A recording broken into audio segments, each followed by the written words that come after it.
नमस्कार दोस्तों, कौटिल्य बलरामपुर के YouTube चैनल पर आप सभी का स्वागत है। आज हम सभी जिस टॉपिक को समझने जा रहे हैं, जिस व्यक्ति को समझने जा रहे हैं, उसका नाम है हर्षवर्धन। ठीक, मुझे पूरा यकीन है कि इस नाम से आप सभी परिचित होंगे, क्योंकि हर्षवर्धन प्राचीन भारत के इतिहास में महान सम्राट कहा जाता है, महान राजा कहा जाता है। ठीक, हर्षवर्धन के समय में कुछ सुने हो चाहे ना सुने, एक प्रश्न बहुत सुने होंगे कि हर्षवर्धन के समय में चीनी यात्री वेनसांग भारत आया था और वेनसांग ने यहाँ की स्थिति के बारे में, हर्षवर्धन के बारे में अपनी पुस्तक सी यू की नामक रचना में बहुत अच्छा उल्लेख किया है। ठीक, हर्षवर्धन को बहुत दानवीर भी माना जाता था, दानी भी बहुत बड़ा था। आज जिस टॉपिक में हम लोग समझेंगे हर्षवर्धन से संबंधित सारे फैक्ट और जो प्रश्न इनसे बन सकते हैं, उन प्रश्नों को देखा जाएगा। ठीक है,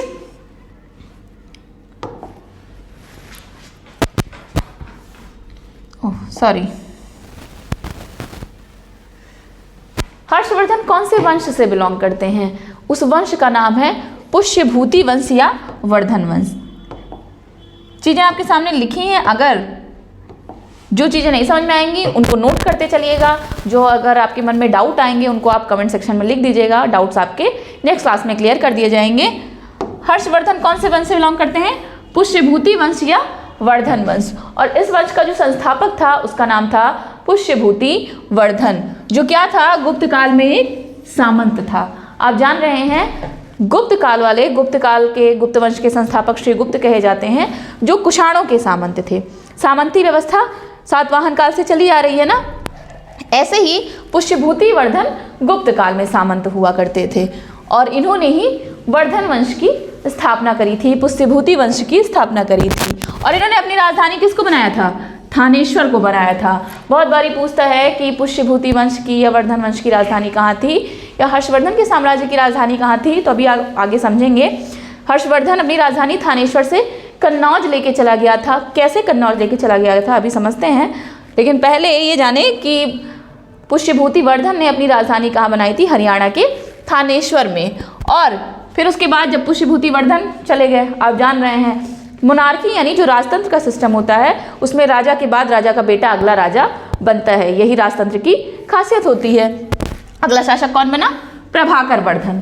ठीक, अब प्रभाकर वर्धन की 3 संतानें हैं। पहला राजवर्धन, दूसरा हर्षवर्धन और तीसरा राजश्री। ये दोनों बेटे हैं और ये बेटी है। 2 बेटे और 1 बेटी थी, प्रभाकर वर्धन, हर्षवर्धन और राजश्री। अब हुआ क्या? आप जान रहे हैं जो लड़की रहती है उसकी शादी होगी, शादी किसी दूसरे राज्य के राजा से होगी। तो राजश्री की शादी कन्नौज, अभी वही जहाँ हर्षवर्धन अपनी राजधानी ट्रांसफर करेंगे, कन्नौज के राजा गृहवर्मन से राजश्री की शादी हो जाती है, तो अपने घर चली जाती हैं। अमूमन जब आप इतिहास देखते हैं तो ये देखते होंगे कि पहली बात तो पुत्री का कोई बहुत उल्लेख ही नहीं रहता है बेटी का, कि बेटी की शादी कहाँ हुई, फिर शादी का राजकाज कहाँ गया, उससे कोई मतलब ही नहीं है। इधर बेटे वाले सिस्टम में ही पूरा इतिहास सिमट जाता है। लेकिन ये एक इम्पॉर्टेंट टॉपिक है जिसमें बेटी के राज्य से भी मतलब है। क्यों मतलब है? क्योंकि आगे चलकर हर्षवर्धन ही अपनी बहन का राज्य संरक्षक के तौर पे संभालते हैं और वहाँ की महारानी राजश्री को घोषित करते हैं। ये सब घटनाएं होती हैं, तो इसलिए इसका उल्लेख इसमें महत्वपूर्ण है। होता क्या है, गृहवर्मन जो राजश्री का पति है, उसकी हत्या मालवा का शासक देवगुप्त, ठीक, मालवा का शासक देवगुप्त हत्या कर देता है राजश्री के पति की, गृहवर्मन की। एक तो अपना हत्या करते, अपना, और इनके साथ इनका दोस्त था बंगाल का शासक शशांक था। ठीक, क्या नाम था? शशांक। बंगाल का शासक शशांक और मालवा का शासक देवगुप्त, ये दोनों मिलकर हत्या कर देते हैं गृहवर्मन की। और जानते ही हैं जब दुश्मन मारेगा राजा को तो राजा मर गया। और जैसे आप पढ़े नहीं थे, चित्तौड़ की रानी पद्मावती ने जौहर कर लिया था अपने आबरू और सम्मान को बचाने के लिए। या तो महिलाओं की भी हत्या कर दी जाती है या तो उनके साथ ज़बरदस्ती करी जाती है। तो ऐसे में ऑप्शन होता है या तो छोड़ के भाग जाएं और या तो अपनी जान दे दें। तो राजश्री ने भी क्या किया, अपनी जान बचाने के लिए वो भाग गई। कहाँ भाग गई? जंगल में भाग गई। मारने का उनको प्रयास कर रहे थे देवगुप्त और शशांक, लेकिन वो अपनी जान बचा के जंगल में भाग गई। जब ये सूचना उनके भाई पाए, राजवर्धन, जब बड़े भाई को ये बात पता चली तो वो गए कहाँ? राजश्री के पास गए। और बाद में जाके जब ये जान पाए कि गृहवर्मन की हत्या कर दिए हैं तो उनके हत्यारे देवगुप्त को राजवर्धन ने मार दिया। लेकिन लेकिन लेकिन जो देवगुप्त का साथी था बंगाल का शशांक, वो आया किसको मार दिया? राजवर्धन। ये गलत लिखा हुआ, राजवर्धन, ठीक है। राजवर्धन को फिर शशांक ने मार दिया। पूरा क्रम समझ रहे हैं? राजवर्धन, हर्षवर्धन और राष्ट्री, ये तीनों भाई बहन हैं, ठीक। राष्ट्री की शादी किससे हुई है? ग्रहवर्मन से हुई है। ग्रहवर्मन की हत्या किसने कर दी? देवगुप्त और शशांक ने मिलकर कर दी। उसके बाद जब ये बात जान पाए राजवर्धन, तो आए, उन्होंने देवगुप्त की हत्या की। उसके बाद राजवर्धन की हत्या किसने कर दी? बंगाल के शासक शशांक ने हत्या कर दी। ये सब आपस में अमड़म धमड़म चल रहा है। जब राजवर्धन की हत्या कर दी, अब कौन बचा भैया? बचे हर्षवर्धन, ठीक। क्यों? क्योंकि उनके भाई की हत्या हो गई थी, तो हर्षवर्धन को आना ही आना था। और शशांक के साथ एक प्रश्न और जानिए, एक तो इन्होंने हर्षवर्धन के भाई राजवर्धन की हत्या कराई थी, और साथ ही बोधि वृक्ष को भी इन्होंने कटवा दिया था, ठीक। वो वही बोधि वृक्ष जिसके नीचे सिद्धार्थ बैठ के, कौन सिद्धार्थ? वही गौतम बुद्ध, जिन्होंने बैठ के ज्ञान प्राप्त किया था बोधगया के नीचे, जिस बोधि वृक्ष के नीचे, उसकी उन्होंने हत्या करवा दी। और ऐसा माना जाता है कि इस समय वर्तमान में जो वृक्ष है वो 6ठी पीढ़ी का, ऐसा माना जाता है। अब आप भी जानते हैं, जिसके नीचे, जिस वृक्ष के नीचे सिद्धार्थ बैठ के ज्ञान प्राप्त किए होंगे, वो अभी तो नहीं ही होगा, तमाम बार आया होगा, खत्म हुआ होगा। तो शशांक ने भी, ये पूछा जाता है कि निम्नलिखित में से किस शासक ने बोधि वृक्ष को कटवा दिया था? तो बंगाल के शासक शशांक, ये याद रखिएगा, ठीक है। उसके बाद आगे बढ़ते हैं। हर्षवर्धन, आप पूरी कहानी समझ गए? राजवर्धन की, राष्ट्री के हस्बैंड ग्रहवर्मन की। अब राजवर्धन की हत्या का बदला लेने के लिए कौन पहुंचता है? हर्षवर्धन पहुंचते हैं। और हर्षवर्धन पहुंच के किसकी हत्या कर देते हैं? बहुत आसान सी चीज़ें, आपको सारी बातें समझ में आ रही होंगी, उसमें कुछ टफ नहीं है। देखिए, हिस्ट्री वैसे भी टफ नहीं है, ठीक। हिस्ट्री में बस अगर आप कहानी नुमा सारी चीज़ें समझते जाएंगे तो इतिहास बहुत आसान सब्जेक्ट है। हर्षवर्धन किसकी हत्या कर देते हैं? शशांक की हत्या कर देते हैं। अब हर्षवर्धन के सामने दो चुनौती, ठीक। देखो, उनके बड़े भाई खत्म हो ही गए हैं, वहाँ उनकी राजधानी जो थानेश्वर है, वहाँ कोई रह नहीं गया है। पापा भी खत्म हो गए, बड़ा भाई भी खत्म हो गया, बहन की जहाँ शादी हुई है, बहन का आदमी भी खत्म हो गया, बहन जंगल में भाग गई है। अब हर्षवर्धन को करना क्या क्या है? पहली बात तो राष्ट्री का पता लगाना है भाई। अभी ये भी क्लियर नहीं है कि बहन मर गई है, केवल ये जान पाए हैं कि जंगल में भाग गई थी, कहाँ भाग के गई ये सब कुछ पता नहीं है। तो पहली बात तो अपनी बहन का पता लगाना है, और दूसरा जो साम्राज्य है उसका भी संरक्षण करना है, ठीक। राष्ट्री के सामने भी पूरा साम्राज्य, जो कन्नौज है वो भी उनके सामने पूरा है, थानेश्वर भी उनके सामने पूरा पड़ा हुआ है। ये पूरे साम्राज्य को उनको संरक्षण माने देखभाल भी करनी है। तो दो चुनौती हैं। अब आगे क्या किए? हर्षवर्धन गए दिवाकर। दिवाकर कौन है? एक बौद्ध भिक्षुक हैं, ये प्रश्न याद रखिएगा। दिवाकर नामक एक बौद्ध भिक्षु रहता है, इन्हीं से मतल देते हैं, और इन्हीं की सहायता से वो अपनी बहन राष्ट्री का पता लगाते हैं। और बाद में जब उनकी बहन आ जाती हैं, जिस समय हर्षवर्धन अपनी बहन के पास पहुँचे थे, उस समय वो सती होने जा रही थी, ठीक। और लेकिन हर्षवर्धन बहुत ऐन मोमेंट में पहुँच के उनकी जान बचा लेते। सती तो खैर वो प्रथा थी जिसमें पति की चिता के साथ ही जल जाया जाता था, तो पति की चिता के साथ ही कहाँ जलने जा रही थी, लेकिन ये है कि हाँ, अपने आप को आग लगा के ख़त्म करने जा रही थी। ऐन मोमेंट पे हर्षवर्धन पहुंच गए थे और उनकी जान बचा लिए थे। बाद में लेके आते हैं साम्राज्य में, और कन्नौज की शासिका किसको घोषित करते हैं? अपनी बहन को ही घोषित करते हैं, लेकिन राज्य खुद संभालने लगते हैं संरक्षक के तौर पर। बहुत इंपॉर्टेंट पॉइंट है। शासिका किसको, महारानी किसको बनाते हैं? अपनी बहन को ही बनाते हैं, राष्ट्री को ही बनाते हैं, लेकिन खुद उनका संरक्षक बनके साम्राज्य को संभालने लगते हैं और अपनी राजधानी कन्नौज को बना लेते हैं। और इसीलिए प्रश्न पूछता है कि हर्षवर्धन ने अपनी राजधानी थानेश्वर से कहाँ स्थानांतरित करी? पाटलिपुत्र, कन्नौज, और भी दो ऑप्शन रहेगा, तो उसमें से आपको क्या चुनना है?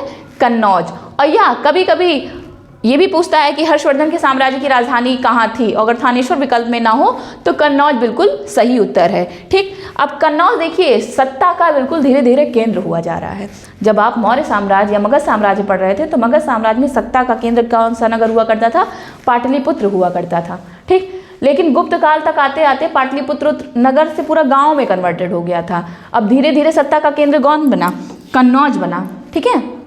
इसलिए आप देखेंगे हर्षवर्धन की मृत्यु के बाद कन्नौज पे त्रिपक्षीय संघर्ष, एक अलग से टॉपिक पढ़ा जाता है, त्रिपक्षीय संघर्ष होता है। 3 लोग मिलकर कन्नौज पे हमला करते हैं, ठीक। गुर्जर प्रतिहार, पाल वंश, बंगाल के पाल शासक, और राष्ट्रकूट, ये तीनों लोग मिलके हम वो करते हैं कि तीन पक्ष के भीतर संघर्ष होता है और बाद में end of the day Gurjara Pratihara जीतते हैं।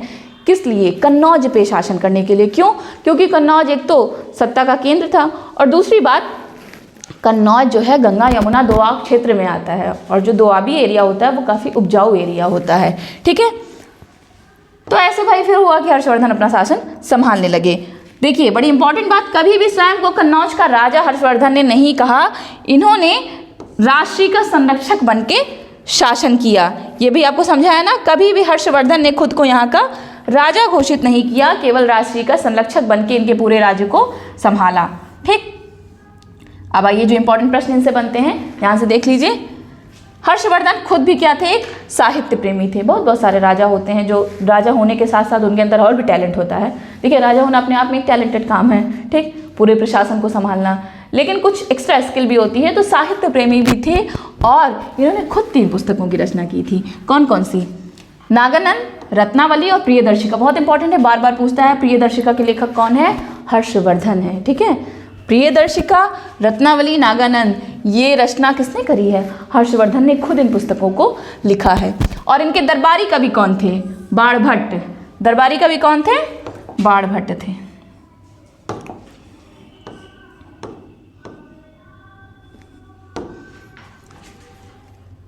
बाणभट्ट ने 2 पुस्तकों की रचना की है, एक तो कादम्बरी और दूसरा हर्षचरित्र, जिसके माध्यम से हमको हर्षवर्धन के बारे में तमाम जानकारियाँ मिलती हैं। ठीक है, बाणभट्ट की 2 पुस्तकों के नाम बहुत बार पूछा जाता है, कादम्बरी और हर्षचरित्र। इसके रचयिता कौन है? बाणभट्ट हैं, जिनके माध्यम से हमको हर्षवर्धन के बारे में जानकारी मिलती है। और हर्षवर्धन को क्या कहा जाता है?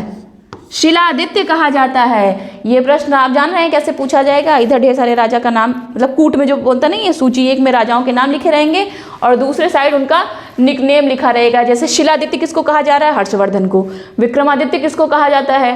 ठीक, और महापद्मनंद किसको कहा जाता है? ठीक है, अमित्रघात किसको कहा जाता है? ये सब कमेंट बॉक्स में आप इसका उत्तर लिखिएगा कि अमित्रघात किसको कहते हैं और महापद्मनंद किसको बोलते हैं। सॉरी, सर्वछत्रांतक महापद्मनंद को बोला जाता है। तो सर्वछत्रांतक किसको कहा जाता है? ये ऐसे सुमेलित करने को आता है। विक्रमादित्य की उपाधि किसको दी गई थी? वैसे तो इतिहास में कई राजाओं को विक्रमादित्य की उपाधि दी गई है, लेकिन चंद्रगुप्त द्वितीय की जो विक्रमादित्य की उपाधि है बहुत प्रसिद्ध हैं, चंद्रगुप्त द्वितीय विक्रमादित्य के नाम से। ये सब सूची में आएगा, तो याद रखिएगा शिलादित्य किसको कहा जाता था?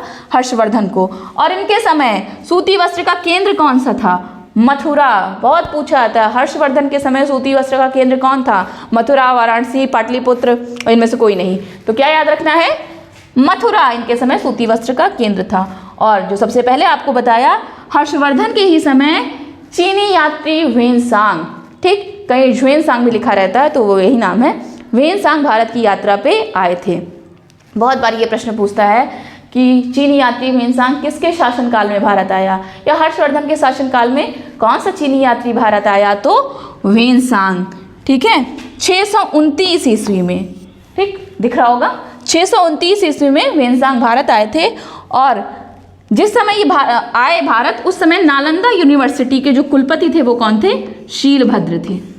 ठीक, ये भी कभी कभी पूछ लिया जाता है। जिस समय ह्वेनसांग भारत आए उस समय नालंदा यूनिवर्सिटी के प्रोफेसर कौन थे? शीलभद्र थे। ठीक है, ह्वेनसांग भारत आए हैं और यहाँ पे क्या बोलते हैं, नालंदा यूनिवर्सिटी में पढ़े भी हैं, फिर नालंदा यूनिवर्सिटी में प्रोफेसर भी रहे हैं दूसरे बार जब आए। ह्वेनसांग को यात्रियों का राजकुमार कहा जाता है, बहुत पूछता है ये सब निकनेम। ठीक, नीति का पंडित कहा जाता है, शाक्य मुनि कहा जाता है। यात्रियों का राजकुमार किसको कहा जाता है? ह्वेनसांग को कहा जाता है। नीति का पंडित किसको कहा जाता है? ह्वेनसांग को कहा जाता है। शाक्य मुनि किसको कहा जाता है? ह्वेनसांग को कहा जाता है। ठीक है, आगे बढ़ जाते हैं। समझ में आ रहा होगा, जो नहीं समझ में आएगा आप कमेंट बॉक्स में पूछ लीजिएगा कि मैम ये नहीं समझ में आया। देखिए, ये आपको बताया ही, ह्वेनसांग ने नालंदा यूनिवर्सिटी में अध्ययन और अध्यापन का कार्य किया है। और ह्वेनसांग की विद्वता को देखकर हर्षवर्धन ने हर साल, मतलब प्रत्येक 5 वर्ष में, हर साल नहीं, प्रत्येक 5 वर्ष में प्रयाग में ये एक महामोक्ष परिषद का आयोजन करते थे, जिसमें अध्यक्ष किसको बना दिया? ह्वेनसांग को बना दिया था। और जिस कारण ब्राह्मणों ने इसका बहुत विरोध किया था। क्यों? क्योंकि ह्वेनसांग एक तो चीनी थे, दूसरे ह्वेनसांग आए किस लिए थे भारत? वो बौद्ध धर्म के बारे में अच्छे से पता लगाना चाहते थे और जानकारी प्राप्त करना चाहते थे। और आप जानते हैं अगर बौद्ध धर्म के बारे में किसी को उसमें पता लगाना था तो भारत से बेहतर जगह कोई नहीं हो सकती थी, क्योंकि बौद्ध धर्म की ओरिजिन कहाँ है? भारत से हुई है। सिद्धार्थ हमारे यहाँ के ही थे। ठीक है। हर्षवर्धन स्वयं तो हिंदू थे लेकिन महायान शाखा से प्रभावित थे। अब महायान शाखा कौन से धर्म की शाखा है? ये बौद्ध धर्म की शाखा है।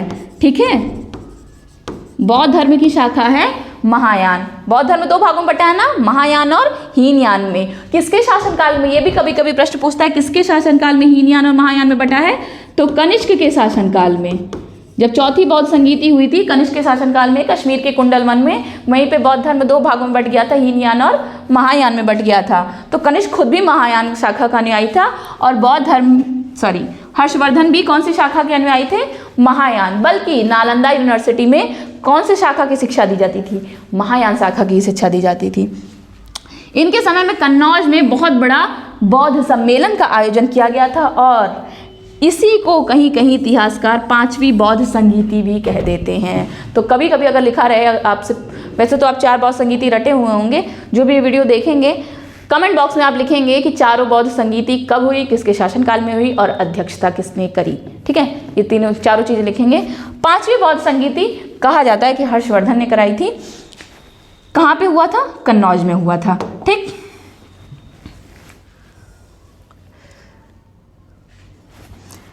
आइए